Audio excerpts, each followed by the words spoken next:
In today's video, I'm going to show you how to use mind maps in ClickUp to visually plan your projects, organize ideas, and turn concepts into actionable tasks.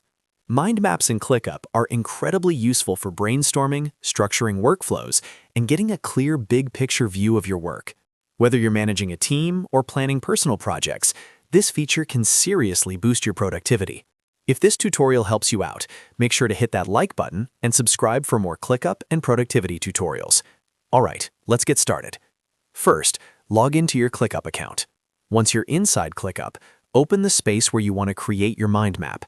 This could be a space for a specific team, project, or goal you're working on. After the space opens, look toward the top of the workspace and click on Add View. This allows you to add different types of views, like List, Board, Calendar, and of course, Mind Map. From the list of available views, select Mind Map.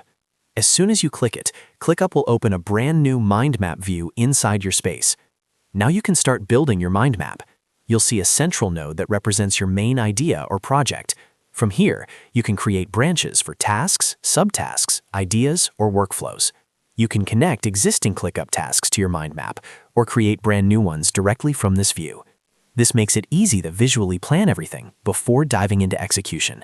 You can drag nodes around, organize branches, and clearly see how everything connects. Mind maps are perfect for brainstorming sessions, project planning, and organizing complex ideas in a simple, visual way. Once your mind map is set up, all linked tasks stay connected to ClickUp, so updates sync automatically with your workspace. And that's it. You've successfully created and used a mind map in ClickUp to plan and organize your work more effectively. If you found this video helpful, don't forget to hit the like button, subscribe to the channel, and turn on notifications so you don't miss future tutorials.